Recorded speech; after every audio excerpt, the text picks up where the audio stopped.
This talk is about a remarkable lady from the late Victorian, Edwardian, through into the 1930s period, a very long-lived lady called Charlotte Despard, who I came across when I was doing some research for a course which in the end was never delivered, on women in the First World War. And we tend to think of women in the First World War as being about, the war work that people did, and stepping into male roles, and the impact that that all had on the progress of women's rights, albeit very limited after the war. And everyone supported the war, etc., etc. That, of course, was not true. Many, many people opposed the First World War with great vigour. And Charlotte Despard was one of those. As part of her general radicalism, which represents some of the key movements that were about in the late Victorian, Edwardian, early 20th century period. And just to give a few of the Charlotte represented that group of people, group of women in particular, who took up a whole range of radical causes, and to be honest, had the money and the freedom to do so. As we'll see, she came from a wealthy background, never seems to have had any concerns about income, about anything like that, so had the freedom to be able to do that, as many women of her class and age were able to do. A member of a whole range through her life.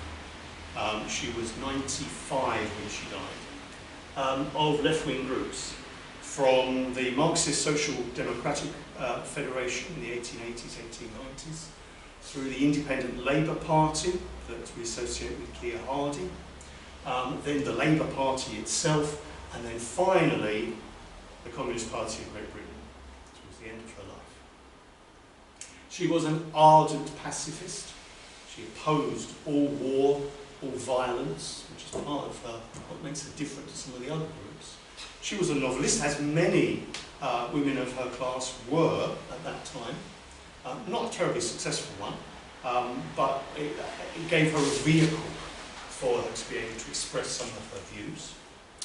She was a suffragette. Now, I was in two minds as to whether to call her a suffragette or a suffragist, as we shall see. She certainly started out as a suffragette. Whether she becomes a suffragist or a different form of suffragette later on is open to semantics, really. She was an ardent supporter of Irish independence, and the whole campaign for Irish Home Rule, Irish independence, was something that she was ardently involved in, partly because of her background, and also Indian independence. She was a member of all sorts of different groups. The Humanitarian League, which was, as it suggests, about thinking about the rights of human beings as opposed to different classes or races. The Anti-Vivisection Society, which was a major movement starting in the later Victorian period, etc., etc. If you can think of a radical cause that was about from sort of the 1880s through to the start of the Second World War, Charlotte was there, either leading it or in some way involved.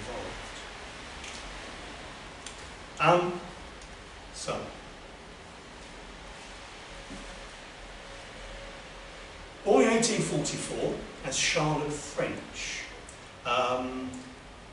in the little town of Ripple near Dover, although I have seen some, or one, probably Wikipedia, which claims she was born in Edinburgh. I'm not sure that she was, because nobody else says that.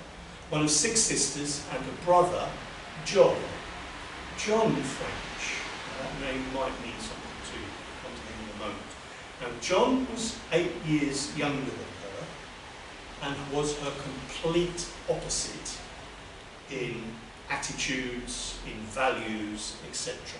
Now, does the name John French mean anything to anybody? Sir John French? He's one of the leading generals in the First World War. Absolutely, yes. Commander-in-Chief of the British Expeditionary Force in northern France and Belgium, 1914, 1915. So a military man. Before he reached those heights, as I say, he was completely opposite to Charlotte, although until the First World War, that opposite didn't seem to have upset their relationship as brother and sister at all. He's been described as a reckless spender, a sexual adventurer, in that he liked the ladies, often in debt, often associated with some sort of scandal, usually involving some young lady or other. But when he was in those difficult situations, Charlotte looked after him, which looked after his family, and very much acted as the matriarch of the family, for the reason that by the time these things were happening, their parents were dead. Now their parents were a Captain John Tracy French of the Royal Navy, and Margaret Eccles. Father died when Charlotte was 10, and her mother was very soon after that committed to an asylum, for reasons that don't seem to be clear, but she didn't stay with the family. Charlotte, sorry, this is going to happen because I haven't spoken like this for nearly a year. Charlotte and her siblings were sent to relatives in Surrey, and Charlotte became a very rebellious child. She ran away from home on several occasions. She ran away to London to become a servant, she said. So even then there's sort of hints that she was identifying with the lower classes at that time. And later she said she had a slipshod and inferior education.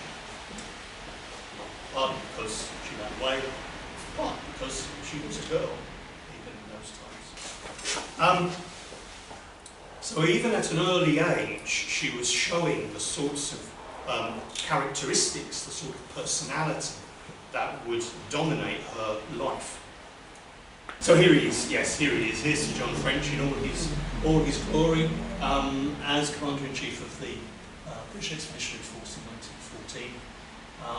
And we'll see after he was relieved of that position in 1915, because of the various failures of the British Army in those early years of the war. He then went on to different, if not greater, military roles. Now in 1870, Charlotte married a chap called Max Despard. Now he was a businessman, but he himself was a fairly radical character. He supported Irish Home Rule, he supported the rights and careers of women, other progressive causes. They travelled widely across Europe and into India. And it seems that it was their travels on business into India that sparked Charlotte's interest in Indian independence and the rights of the subcontinent. Max was always an unhealthy person, and he died of kidney disease in 1890, leaving Charlotte a very wealthy woman. So a combination of her inheritance from her parents and her inheritance from her husband gave her that financial independence that she was able to use in the future. They bought a country house called Courtlands in Surrey, and this was a vital place for her to retreat to in later life, but also to bring her sisters, her brother's family to in times of crisis. Now, it's while she was living at Courtlands, next slide please, that Charlotte was introduced to Battersea. Now, Battersea, and in particular the Nine Elms area, plays a key role in Charlotte's development. She was introduced to Battersea through the Duchess of Albany, who was her neighbour in Surrey, who ran the Nine Elms Flower Mission, which got wealthy landed ladies to send flowers grown in their gardens to poor people in Battersea, which is very nice. I'm sure they appreciated it. I'm not sure it added too much to their lives, but it introduced Charlotte to poverty in the Battersea area, the Nine Elms area. This is Battersea in the 1890s. It's one of those pictures which, you know, doesn't really show too much in the way of the poverty in that area at the time. However, the next picture does show rather more the conditions of poor people living in that area and many other areas, of course, of London. And it was here that Charlotte came into contact with poor Irish immigrant families that also sparked her interest in Irish affairs and Irish independence. She said, how bitterly ashamed I was of it all. How ardently I longed to speak to these people in their misery, to say, why do you bear it? Rise, smite your oppressors, be true and strong. Of course, I was much too shy to say anything of the sort. This, of course, is when she first went to Battersea. She wouldn't be too shy for long, it has to be said. So it was in this area, Battersea Nine Elms sort of area, that she started her work. One of the people that she impressed was Charles Booth, who you may know carried out his survey into poverty between 1886 and 1903. This is part of Battersea. It's not actually as big a map as I thought it was going to be, but it sort of shows Booth's map of part of Battersea area, with the red showing certain degrees of poverty, the darker areas, the worst areas, etc. It was an area with a lot of industry. Not yet Battersea Power Station. I think that was built a little bit later. So it's more of an Art Deco looking building, isn't it? But there were a lot of railway industry there, railway sidings. It was a fairly bleak industrial landscape for her to be involved in. So she used her inherited money to engage in social work. She set up a health clinic, a soup kitchen for the unemployed, youth and working men's clubs, and she lived above one of the shops that she sponsored in Nine Elms. So she spent a lot of her time actually living with the poor, with the destitute in this area. But of course always with the proviso that she could go back to Cortlands if she felt the need. In 1894 she was elected a Poor Law Guardian for Lambeth. She remained such until 1903, and then she moved on to the London School Board. So she was quite active in local politics right from the early 1890s. Her insights into the into the Irish problems in the area made her convert to Catholicism. Again, which I'm sure was a reasonable shock to her brother. Charles Booth knew Charlotte well. He described her as 1 in 10,000. So she built up this real reputation as a social worker. Her later suffragist collaborator, Teresa Billington Gregg, called her a visionary and optimist of untiring energy, a dreamer who gave hope and inspiration and courage to those with whom she worked. She became a friend of Eleanor Marx, God's daughter, who lived in London at this time, and she became a delegate to the Second International and attended his 4th Congress in London in 1896. So she quite quickly became involved in left-wing politics and left-wing organisations, along with her work, her social work in South London.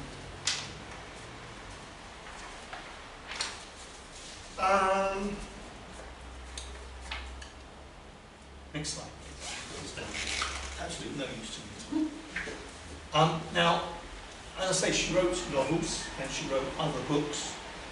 One of her best known is called Outlawed, a novel of the women's suffrage question, which she wrote in 1908 with the lady who was there just now, Mabel Collins. We can go back to Mabel Collins. Thank you. Mabel Collins. Now, Mabel Collins was again typical of that sort of bohemian set in late Victorian, early Edwardian Britain. She was a theosophist, anti-vivisectionist, an occult novelist, and a member of later of the Women's Freedom League, which we'll talk about in a moment. Now, does anyone know anything about theosophy? You've heard of theosophy? Mm-hmm. Yes. Now, theosophy was a quasi-religious movement which was founded by this lady, Madame Helena Blavatsky, in New York in 1875. It was a movement with an emphasis on mystical experience, on meditation, and a belief in the unity of all things, universal brotherhood of humanity without distinction of race, creed, sex or caste. So you can understand how a movement like that, a set of ideas like that, would be attractive to people who were socialists, who were looking for ideas to support their belief in equality, in all of those sorts of ideas. And you find actually that quite a few of the dominant figures on the left in Britain in the late Victorian, Edwardian period and a bit later were theosophists, such as Annie Besant, who was the leader of the match strike, and was also later heavily involved in the Indian independence movement. Lots of artists, lots of writers were involved with theosophy, long after Helen Blavatsky was off the scene. So yes, 2 books that she wrote, Theosophy and the Women's Movement, so putting those ideas in the context of the women's movement. When we talk about the women's movement, we're not just talking about suffrage, we're talking about the wider, what I believe, and I've just come across this idea of waves, would have been called first wave feminism. Yes. With second wave feminism being the 1970s. 60s, 70s. Burning bra. Yeah. So first wave feminism was very much linked to these ideas, going way beyond the suffrage question to other areas of inequality of women. So this was a serious book. The novel, of course, was also a serious work, but in novelistic form, by Mrs. Despard and Mabel Collins. Okay, so let's move on into a little bit to the suffrage movement. Now, Charlotte illustrates, if you like, the progress of the links between women's suffrage as a gender movement and other forms of progressive ideas. Here she is, I'm not sure exactly what the date is, but it has to be around about a little bit before 1906. Here she is on the side. We've gone back to to the first picture to give you an idea of what she looked like. Do you remember that first picture? What she looked like? She always dressed after Max's death in the same way, with a black mantilla, I think it's called. None of the big hats or anything like that that Victorian and Edwardian ladies favoured. She dressed in dark colours, very often black. She often wore sandals, barefoot but with sandals, yes, rather than boots or shoes or anything like that. She was dressed very plainly, which was part of her thing. So here she is with Christabel Pankhurst. Jessie says on the thing that I thought it was Jenny Kenny. No. Nellie Martell, Emmeline Pankhurst, and here's Charlotte. So this is when Charlotte was a member of the Women's Social and Political Union, which she joined in 1906. And quite quickly she was imprisoned for her activism. She went to Holloway twice, where she made lots of important contacts and some very firm friendships. She was imprisoned with Sylvia Pankhurst in 1907, who said she was one of our most courageous and devoted social workers. When I was in prison with her in 1907, I was impressed by her truly magnificent courage. So in common with so many of the suffragettes, she showed that great courage by going to prison, by suffering all sorts. I don't think she ever force-fed. I don't think she ever went through those sorts of indignities, but she suffered the other sorts of problems. She joined the Women's Social and Political Union because she felt it was a radical body. She felt it had those progressive sorts of ideas. But quite soon, a rift developed. I don't know if any of you know about the problems within the WSPU. In 1907, there was a meeting of the WSPU of some 350 delegates. And Teresa Billington-Gregg, who we've already mentioned, and there's a picture of it in a moment, brought on a draft constitution for the WSPU, which Emmeline Pankhurst rejected out of hand. She rejected the idea of a constitution, and she rejected voting rights for the membership of the WSPU. She stated that she would govern directly with a few select colleagues and subordinates. It was not a society, but a volunteer army, with no interference brooked from the ranks. So this shows the sort of way in which Emmeline Pankhurst felt she needed to control the WSPU in order to push forward its agenda, including an agenda which was, in many cases, very violent. And we know about the plans to bomb Lloyd George's house and window smashing and this sort of thing. It was this denial of voting rights that led to 70 activists within the WSPU forming the Women's Freedom League, led by Charlotte Despard, who was nearly 60 at the time, Teresa Billington-Gregg, if you could have the next slide please, Teresa Billington-Gregg, Edith Howe Martin.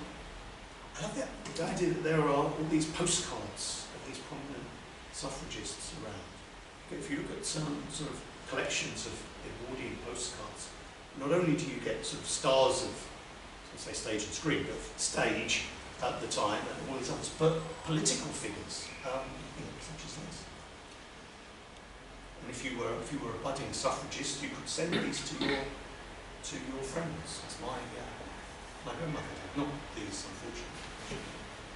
So Teresa Billington-Gregg, Edith Howe Martin, and several others formed the Women's Freedom League. And it came up with its own... Please.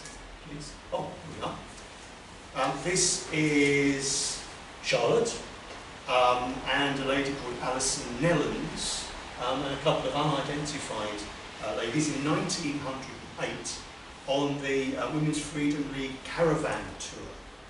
And they went round the country preaching their particular brand of suffragism. Now the thing that you can understand because of the other things that she was involved in, that Charlotte rejected was violence, except against very specific government targets. She wasn't against throwing stones at government offices and things like that, but any other sort of violence she rejected, which fell in very much with her pacifist creed. And they were very, very keen to publicise their particular view of things. And then they obviously came up with their own banners and things. So, here's their flag, white, yellow and black, and their slogan, "Dare to be free." Seems quite a modern slogan to me. Dare to be free. Next one, please. Here's another, two more banners. One from the Holloway branch of the WFL, and someone's written on it, "Stone walls do not a prison make." Yes. And this one, slightly different one. Another slide, please. Little pin badge there. Not pin badge. Collection of suffragette pin badges a couple of years ago. This is a copy of the letter which was written to Mrs. Pankhurst. At a large meeting of members of the Women's Social and Political Union held today, we were instructed to call upon you to give effect to the constitution of the WSPU, causing the annual conference of delegates to be summoned to the performance of their electoral duties, blah blah. In default of a satisfactory assurance from you, not later than Tuesday morning next, when the conference will be summoned, we wish to state that the duly elected delegates will assemble on the 18th of October and proceed to transact the business of the Union, as their election by members of the Union empowers them to do. So basically what she's saying is that we're going to take over the Women's Social and Political Union from you. We're going to oust the Pankhursts, these autocratic women, from the WSPU. It didn't happen because they decided then to form the Women's Freedom League as a separate organisation. The main difference, of course, between the WSPU and the WFL was that the WFL would have a constitution, it would have an annual conference, all of its resolutions would be voted on by the membership, its officers would be elected by the membership. And that was the key difference that they saw between.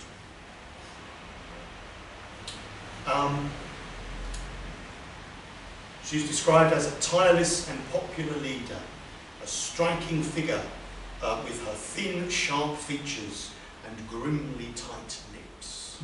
Can you imagine this one? The novelist Christabel Marshall, who had to write under the name, wrote under the name Christopher Murray St. John, described Charlotte at a Hyde Park rally. The arms raised, Cassandra-like, the whole thin, fragile body seemed to vibrate with a prophecy. The white hair, the familiar black lace veil, on the edge of the great mass of listeners. I could catch no word, but I seemed to know the thoughts as they passed. You know, you can imagine this charismatic woman in her early 60s delivering her message at this huge rally. She saw women's suffrage as part of the wider struggle for women's rights, something which Emmeline Pankhurst and Christabel Pankhurst never really got to grips with. Unlike Sylvia, of course, who is a much more radical figure. When I think about Sylvia Pankhurst, a completely different sort of figure, pretty much shunned by her mother, I believe, because of her radicalism. There's a new biography which I'd like to get when it comes out, of Sylvia Pankhurst, which is worth doing. She's buried in Ethiopia, which is interesting. Sylvia Pankhurst.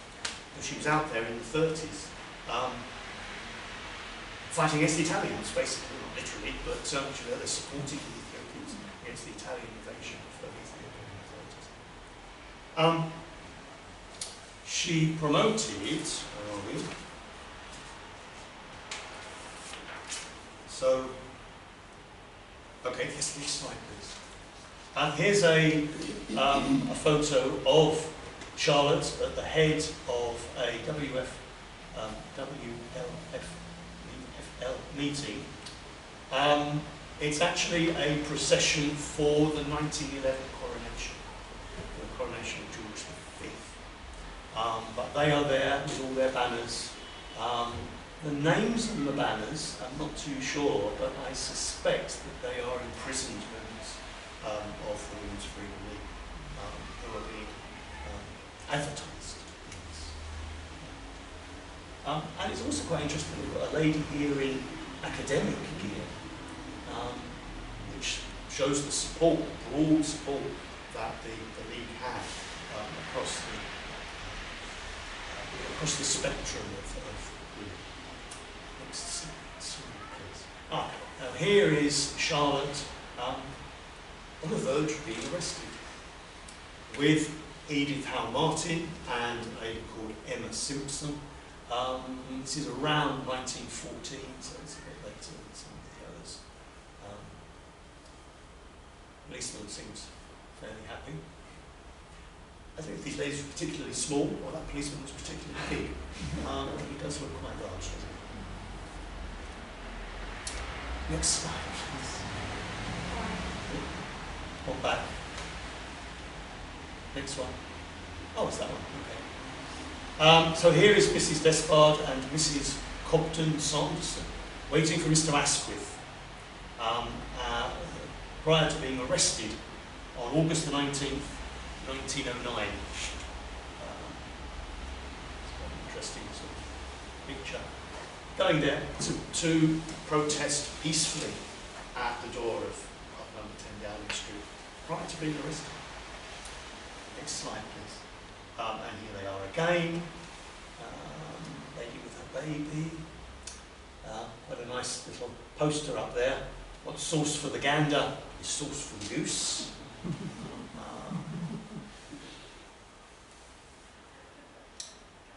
And again, you can see quite a cross section of women of different classes. This lady here is clearly more working class. Some of the others clearly more upper class. Now, one of the things that Charlotte was interested in was supporting other sorts of women's movements and other women's struggles. I said before, she promoted this non-violent campaign, which included refusing to pay taxes, refusing to complete census forms, and to purchase dog licenses. Now, some of us remember dog licenses, because most of them had a license for our dogs. At the time, it was quite a source of revenue, and it was a thing that you could be fined or even put in jail for not paying your dog license. So refusing to pay a dog license, though it seems quite trivial to us now, was actually quite an important little protest. In 1910, Charlotte wrote a pamphlet called Women in the New Era, which demanded equal rights, equal opportunities, equal rewards for our work. Not for dogs. Not for dogs. Not for dogs. They still needed to be licensed. Yes. Under the canine patriarchy, they needed to stay in their position. Equal rights, equal opportunities, equal rewards for our work, equal justice. So broad sort of approach. She supported causes such as this, which is the strike of London tea shop girls in 1908. When the employers of these young ladies refused to listen to their requests for better pay and better conditions, they went on strike. Rather than negotiate, employers sack them. So what Charlotte did was to support them to set up their own cooperative cafe in Leicester Square. So it's sort of a radical tea shop, if you like, in Leicester Square. Charlotte's first prison sentence followed a march to the House of Commons, where she fought. She didn't fight, but where her supporters fought with the police. One of the things about the way in which she was regarded was that whenever there was any sign of any sort of violence, whenever the police started to get a bit violent or a bit touchy-feely, as they tended to do, then she would be surrounded by her younger supporters, so that she was never actually put in physical danger herself. Nevertheless, she was imprisoned. After she refused to pay a 40-shilling fine, she spent 21 days in Holloway, with 300 other WFL members. After the Representation of the People Act of 1918 was passed, Women's Social and Political Union was dissolved. Emmeline Pankhurst sort of said, well, we've got where we've got. And she, in fact, drifted further to the right, became a member of the Conservative Party, etc. The WFL continues to campaign for women's rights across the board. Teresa Billington Gregg wrote, "A slave woman with a vote will still be essentially a slave." Okay, so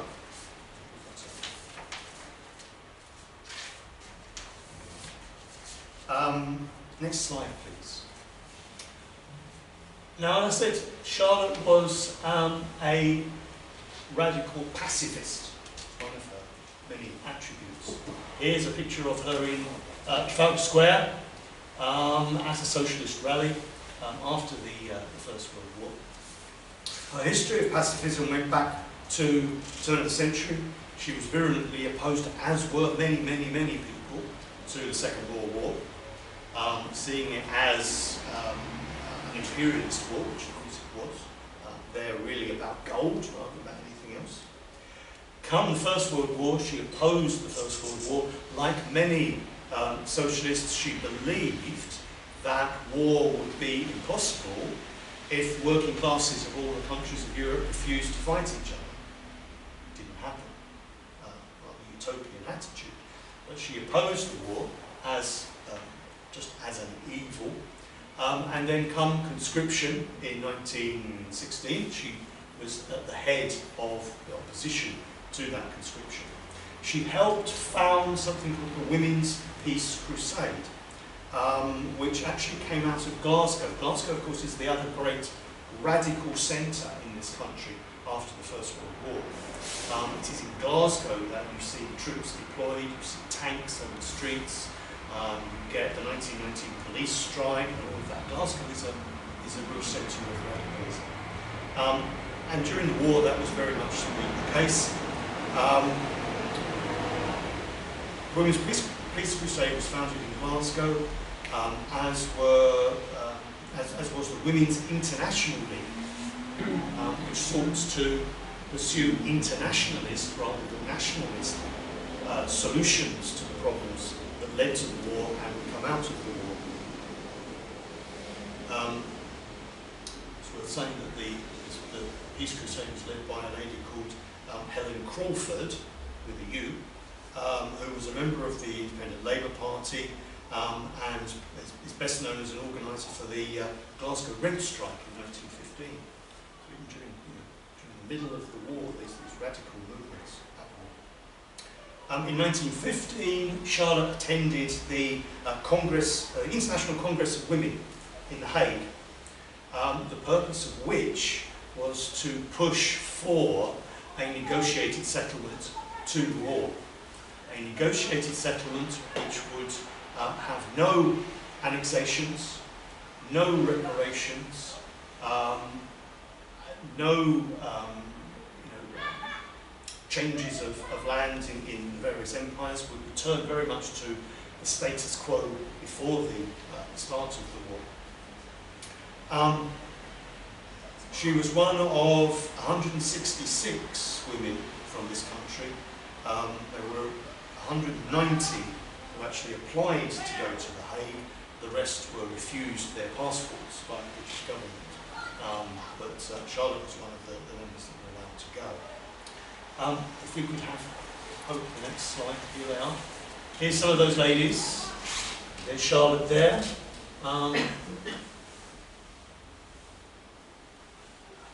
Again, a fairly mixed bag. Well, the younger, more bohemian-looking lady sitting at the front. Older ladies throughout that group. I'm sure there are some well-known names there. I haven't been able to put names to those faces, unfortunately. And the next slide, please. And here is a snapshot of the Hague Congress. Women from across the world. United States, women in the United States were particularly in the forefront of the international women's movement, international women's peace movement. Particularly since the United States came into the First World War in 1917. The women's movement and the peace movement generally in the United States was much, much stronger.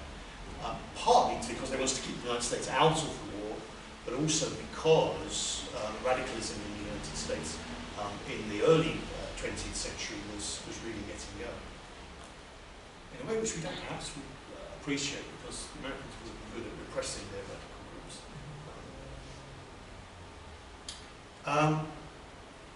Yeah, so by 1918, in this country, Charlotte was in the forefront of the Peace Crusade. She was in the forefront of what was called the Women's Suffrage National Aid Corps, which distributed cheap clothes to poor people, to unemployed people, which had been made in the WFL's own workshops in Glasgow and in Birmingham. They opened vegetarian restaurants. Vegetarianism, another big part of this radical movement in the late Victorian period. Milk depots, maternity clinics, and Charlotte raised money for a 50-bed hospital for women and children in London. All part of this mix of social work and political and social radicalism. Next slide, please. Okay. Now, as well as doing all this stuff on the ground, Charlotte was an active politician herself, or attempted to be, in Battersea. And two of the key figures, two of her key allies in Battersea were these gentlemen. John Archer, born in 1863, died in 1932, of a Barbadian father and an Irish mother. He was active in what was called the Pan-Africanist movement in the early part of the 19th century. He attended the 1900 Pan-Africanist conference, was elected to its executive committee, and in 1906 was one of 6 councillors elected for Battersea Labour League. London politics at this time was sort of rent between Labourites, socialists, and not so much liberals, but what they call the Progressive Alliance of sort of middle-ranking, or sort of middle-of-the-road leftists, Labourists, liberals, those sorts of people. And there was this fighting within London politics between these various groups. It wasn't strictly the same as party politics nationally. In 1913, John Archer won the mayoral election in Battersea by a single vote. First black mayor in London, but not the first black mayor in England. First black mayor in England was elected in Thetford in Norfolk, which seems a rather unusual place for a black man to go into politics and actually to be elected into politics. He was a key figure in the Labour Party during the First World War. He worked hard for ex-servicemen and for the unemployed after the war. When Charlotte became candidate for the North Battersea parliamentary constituency in the 1918 election, aged 74, he was her election agent. She campaigned on independence, justice for the Irish, for the Indians, for adequate food for children, adequate food for children, a bit radical, better education, housing, land nationalisation, the minimum wage, all these popular radical things, but she lost to Liberal, mainly because of her pacifist views during the war, which made her very, very unpopular. Thereafter, Charlotte and John Archer supported this man in Battersea North, Shapurji Salatvala, who was born in India, came to this country as a child, he was about 6, became involved in radical politics in London as he grew older, and then in 1922 he was elected for Battersea North as the first communist Member of Parliament. I believe there have been 3 communist Members of Parliament, and I think at least 2 of them, including this chap, were Indians by background. But he was actually the 3rd Indian Member of Parliament. Others had been elected as Liberals. And he stood as an MP between, or he served as an MP between 1922 and 1929 for Battersea North as a communist, despite the fact that the Labour Party had disaffiliated all communists from the Labour Party in 1924. He continued to receive the backing of the Battersea North Labour Party right up until 1929, when he retired, I don't think he lost the election. So these were key figures, and they represent in many ways not only the limited but definite success of non-white politicians in South London politics, but also the sorts of movements that Charlotte was involved in particular Indian independence. She was a big supporter of Indian independence. She met Gandhi when he visited London in 1909, and she was a very vociferous supporter. The other thing which really needs to be mentioned is Irish nationalism, because her mother was Irish. She had this Irish heritage, which she was very proud of. In 1908, she was a founding member of the Irish Women's Franchise League, where she urged people to boycott the Irish election in 1911, withhold their taxes. She was a great supporter of the Republican cause during the Irish War of Independence. She was an opponent of the Anglo-Irish Treaty, which made her very unpopular with the Irish government, the De Valera government. Her house was constantly being raided. In fact, on one occasion during the later 1920s, her house was burnt down by angry pro-treaty Irish, I don't know who stimulated them, but they were pro-treaty Irish activists. I don't know much about the Irish Civil War, but it was a particularly bloody engagement between supporters and opponents of the Anglo-Irish Treaty.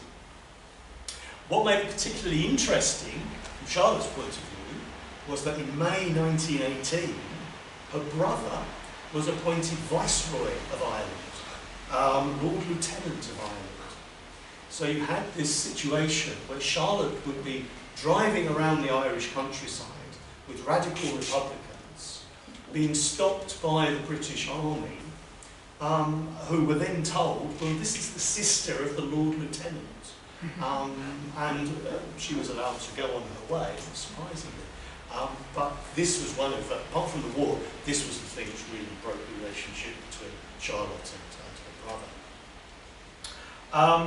And in fact, she lived in Ireland in the 1930s, where she died, and she is buried in the Republican plot in Dublin. So her connections with Ireland were such. During the 30s, she was a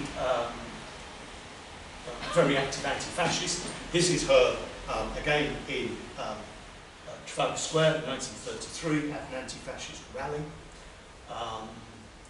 So in 1933 she was, let's say she was born, 1844, she was, yeah, 20? Well, something like that. She was an elderly lady, but this, is just typical of her, the way she dressed.